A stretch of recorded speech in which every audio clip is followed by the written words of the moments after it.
बात उस समय की है जब ईरान और यूनान के बीच लड़ाई हो रही थी। ईरानियों का आक्रमण लगातार बढ़ता ही जा रहा था और यूनानी कमजोर पड़ रहे थे।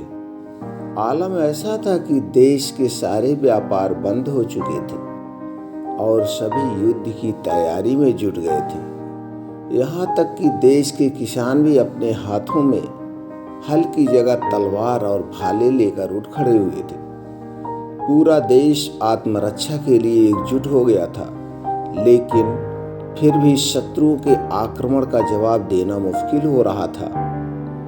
एक वक्त था जब इसी ईरान को यूनान कई बार धूल चटा चुका था, लेकिन आज समय उल्टा चल रहा था। ईरान के आगे यूनानी शक्तियां कमजोर पड़ रही थी। एक तरफ देश के वीर पुरुष लगातार युद्ध के मैदान में अपनी बलि दे रहे थे, तो दूसरी तरफ महिलाएं सुहाग उजड़ने की खबर सुनकर टूट रही थी। दरअसल देश की महिलाएं भी मजबूर थी। उन्हें अफसोस था कि वो अपने पतियों की रक्षा नहीं कर पा रही थी। ऐसा नहीं था कि उन्हें अपनी जान या फिर संपत्ति गंवाने का डर था। असल में उन्हें डर था अपनी मर्यादा का। ईरानी जीतने के बाद महिलाओं को घूरेंगे और कैद करके अपने साथ ले जाएंगे, जो ये महिलाएं नहीं चाहती थी। एक समय के बाद जब स्थिति बहुत खराब हो गई, तो देश में बचे हुए पुरुष और महिलाओं ने मंदिर जाकर देवी से सवाल करने का फैसला किया। एक दिन सभी मिलकर वहाँ के प्रसिद्ध डेल्फी मंदिर पहुँचे। वहाँ उन्होंने देवी से सवाल भी किया। उन्होंने कहा, हे देवी, हमारे साथ ऐसा क्यों हो रहा है? हमसे ऐसी कौन सी गलती हुई है जिसकी सजा हमारे लोगों को मिल रही है? क्या हमने कुर्बानियाँ नहीं दी या फिर उपवास नहीं रखा? आखिर हमने ऐसा क्या किया है जिससे देवता हमसे इतने नाराज हो गए हैं कि वो हमारी रक्षा भी नहीं कर रहे हैं?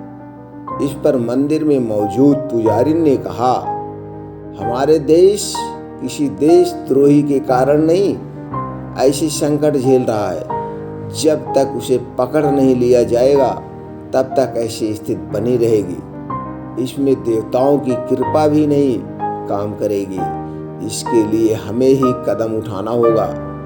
इसके बाद लोगों ने देवी से पूछा, हे देवी, हमें बताइए कि वो देशद्रोही कौन है? जिसके बाद उन्हें जवाब मिला, जिस घर से रात में गाने की आवाज सुनाई देती है, जिस घर में दिन में खुशबू आती है, जिस पुरुष की आंखें अहंकार से लाल हो, समझो वही इस देश का द्रोही है। इसके बाद लोगों ने देशद्रोही की ओर पहचान जानने के लिए देवी से कई सारे सवाल किए, लेकिन देवी ने किसी का उत्तर नहीं दिया और शांत हो गई। देशद्रोही के बारे में थोड़ी बहुत जानकारी पाने के बाद लोग अपने अपने घरों की ओर लौट गए और उसकी तलाश करनी शुरू कर दी। यूनानियों ने ऐसा घर खोजना शुरू कर दिया जिसमें रात को गाने की आवाज आती हो और फिर घर से खुशबू आती हो। उन्होंने बहुत खोज की, लेकिन उन्हें ऐसा घर नहीं मिला। दरअसल शाम होते ही हर जगह शांति छा जाती थी। घरों से आवाजें तो आती थी, लेकिन वो आवाजें लोगों के रोने और चिल्लाने की होती थी।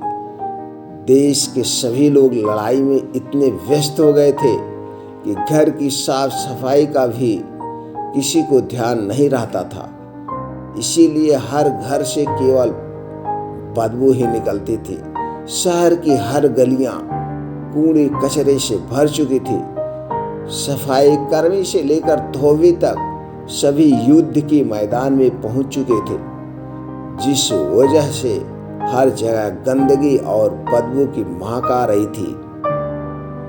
लोगों की आंखें भी लाल थी, लेकिन आंखों की वो लालियां अहंकार की नहीं बल्कि आंसुओं की थी, जो अपनों को खोने के बाद निकल रहे थे।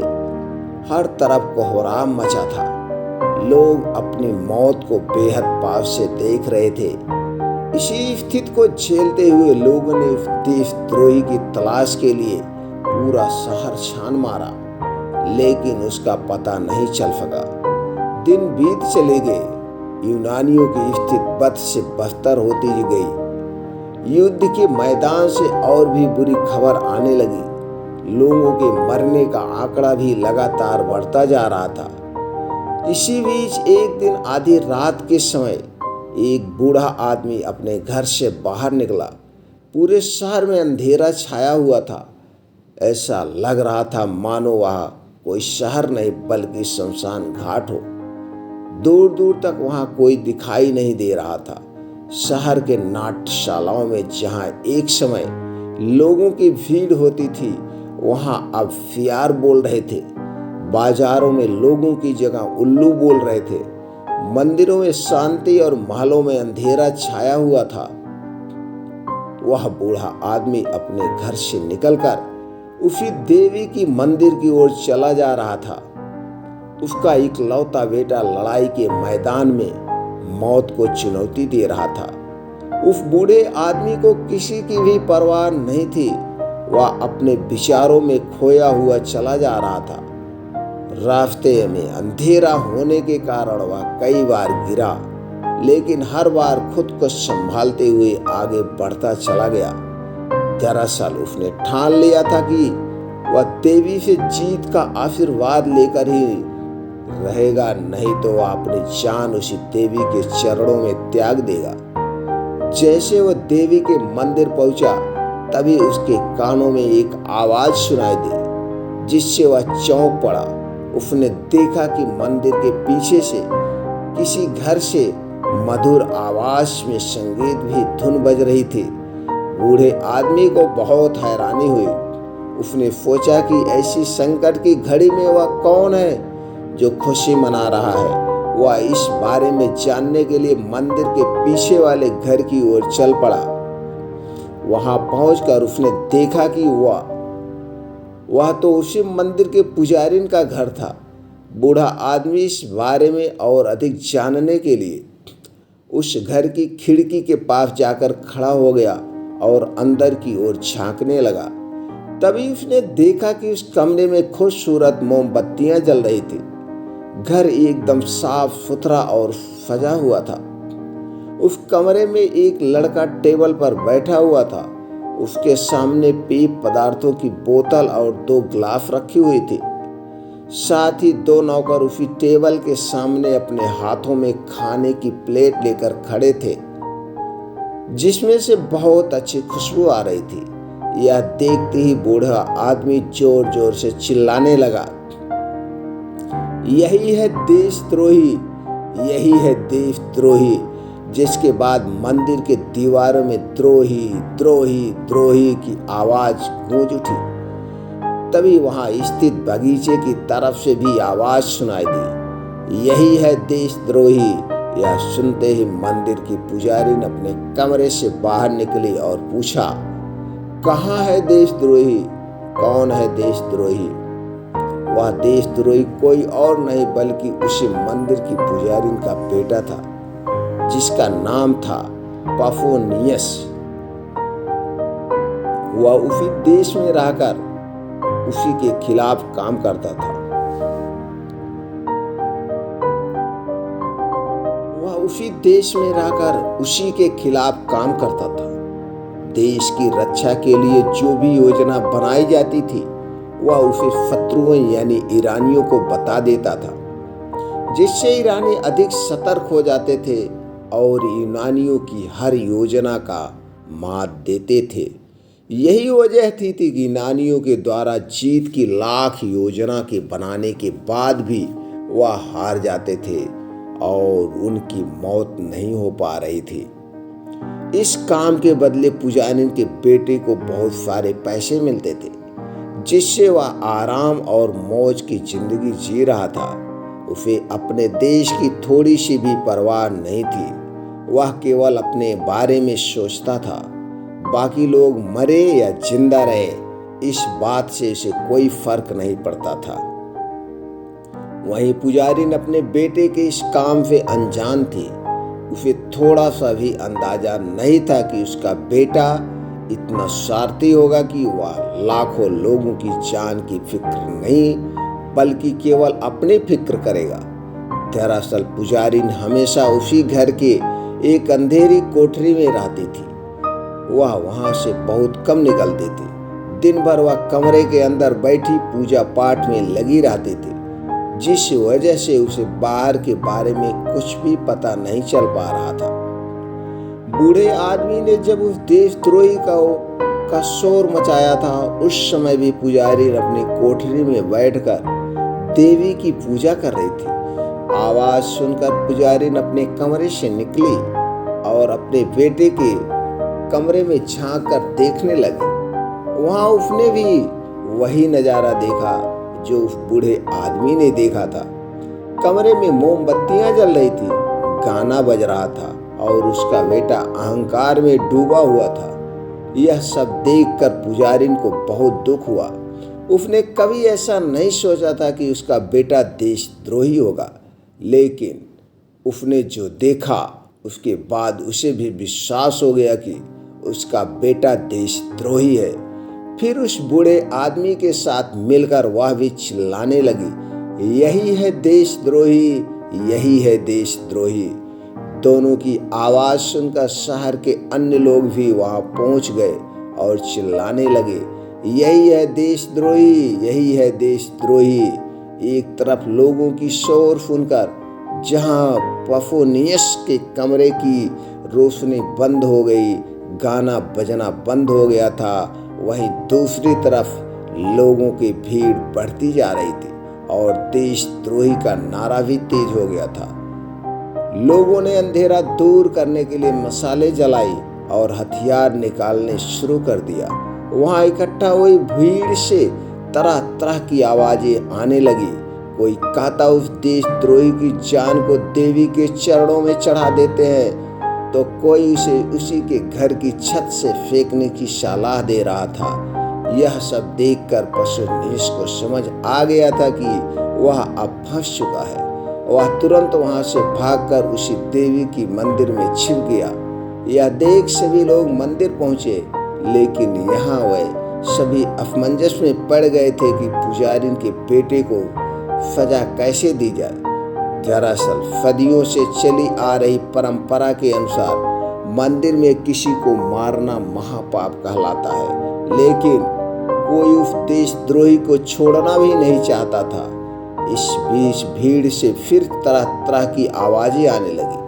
कोई कहता उसका हाथ खींचकर बाहर लाते हैं, कोई कहता एक देशद्रोही को मारने के लिए देवी हम लोगों को माफ कर देंगे, कोई कहता देवी ही मंदिर में उसे सजा दे देगी, कोई कहता उसे पत्थर से मारते हैं, वह खुद मंदिर से बाहर निकल जाएगा।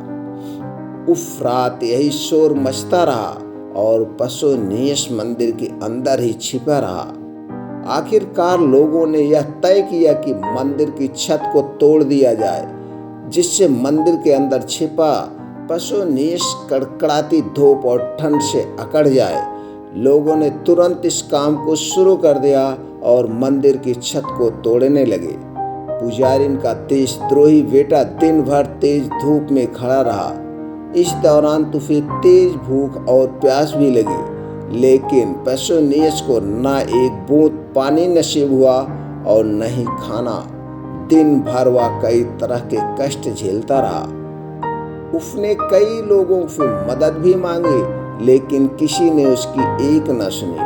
एक वह बार बार लोगों से विनती करने लगा कि वह दोबारा से ऐसी गलती कभी नहीं करेगा। कई बार तो उसने अपनी जान तक लेने की भी सोची, लेकिन उसे इस बात का विश्वास था कि लोग उसे माफ कर देंगे। हालांकि ऐसा नहीं हुआ। कई दिन बीत गए। पशुनीश के हाथ पांव पूरी तरह से अकड़ गए थे। दिन में वह खुद में कड़कड़ाती धूप से बचता, तो रात में जान लेने वाली ठंड से। एक दिन वह खुद को गर्मी से बचाने के लिए मंदिर में इधर से उधर दौड़ रहा था कि तभी वह गिर पड़ा। अगले दिन सुबह के समय लोगों ने जब मंदिर का दरवाज़ा खोला तो देखा पुजारिन का बेटा जमीन पर गिरा हुआ था। लोगों ने जब उसे जगाने की कोशिश की तो वह हिल भी नहीं सका।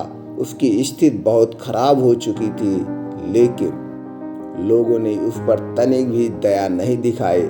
इस दौरान तो वहाँ मौजूद लोगों में से एक ने कहा, अभी मरा नहीं है, तो वहीं दूसरे ने कहा, देशद्रोही को मौत नहीं आती, जबकि तीसरे ने कहा, ऐसे ही पड़ा रहने दो, मर जाएगा।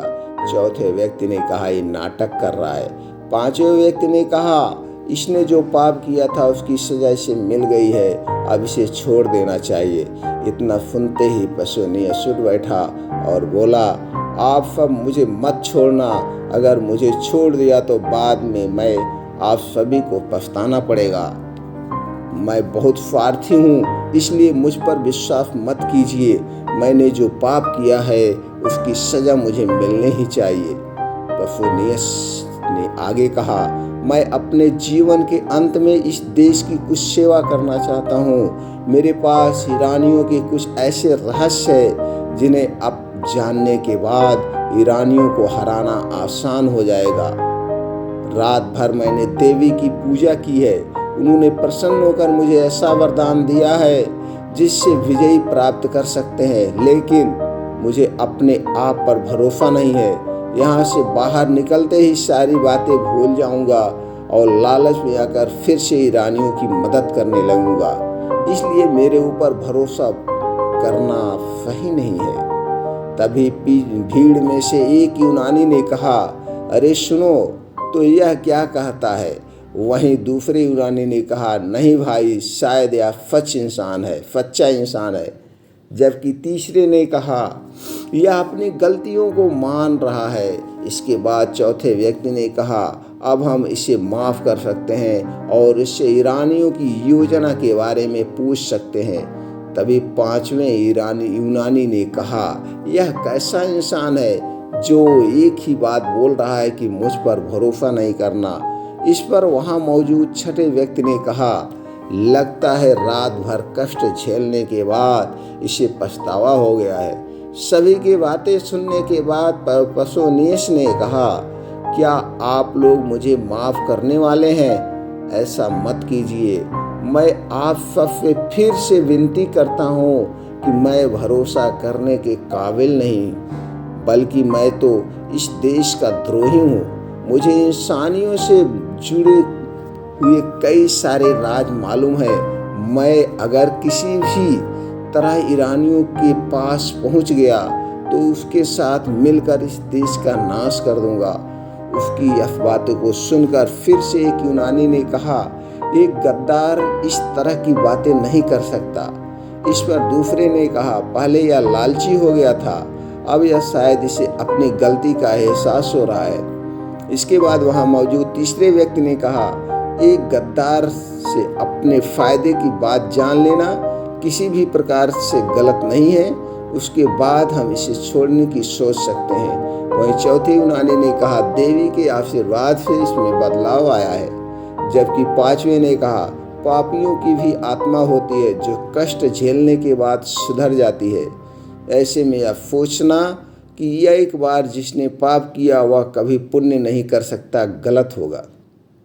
पांचवें यूनानी की बातें सुनने के बाद वहां मौजूद छठे व्यक्ति ने कहा, हम सब इसे यहाँ से गाते बजाते लेकर चलेंगे। इस पर एक स्त्री ने कहा, सुनो भाई, संगीत वालों को बुलाओ, यह तो शरीफ लगता है। इस पर दूसरी महिला ने कहा, हाँ, चलो हम पहले जाकर पसोनियस से अपने शख्स व्यवहार के लिए माफ़ी मांगते हैं। तभी पसोनियस ने कहा, अगर मुझे पहले ही ये सब पूछा गया होता तो मैं सब कुछ तभी बता देता, फिर आप तय कर पाते कि मुझे मारना सही है या नहीं। इस पर वहाँ मौजूद भीड़ में से कई महिला और पुरुष चिल्लाने लगे, ओह, यह तो हमने बहुत बड़ी गलती कर दी। पसोनियस तो सच्चा मालूम होता है। इसी दौरान एक बूढ़ी औरत दौड़ी हुई आई और वहाँ की सबसे ऊंची दीवार पर खड़ी होकर कहने लगी, तुम लोग क्या कर रहे हो? क्या तुम लोगों को सब झूठ में अंतर सच और झूठ में अंतर पता ही नहीं चल पा रहा। क्या तुम लोगों को इस देशद्रोही पर अभी भी भरोसा है? तुम सब एक कैसे भूल गए कि इसी पेट्रोनियस ने न जाने कितने घरों को ही उजाड़ दिया है। उस बूढ़ी महिला ने आगे कहा, आज तुम सब इसकी बातों में आकर इसे छोड़ने जा रहे हो। याद रखो, अगर यह यहाँ से निकल गया तो हम सब की जिंदगी खराब कर देगा। इसके कारण हमारे इस देश पर ईरानियों का राज होगा। आगे महिला ने कहा, यह देवी का आदेश है कि इस पेट्रोनियस को बाहर न निकलने दें। अगर हम सबको अपने देश और लोगों को बचाना है तो इस मंदिर के दरवाजे को बंद करना ही होगा। लो, इसकी पहली नींव मैं ही रखती हूँ। वहाँ मौजूद लोग महिला को देखते ही सब दंग रह गए। वह महिला कोई और नहीं बल्कि उसी देशद्रोही की माँ थी। इसके बाद क्या था, लोगों ने मंदिर के द्वार को बंद करने के लिए पत्थर लगाने शुरू कर दिए और पेट्रोनियस मंदिर के अंदर ही कैद हो गया। वहीं पेट्रोनियस की माँ की ये वीरता देखकर लोगों ने कहा, हे वीर माता, तुम धन्य हो। जिस देश में तुम्हारी जैसी माता हो उसका कभी कोई बुरा हो ही नहीं सकता। तुम्हें हमारा कोटि कोटि प्रणाम।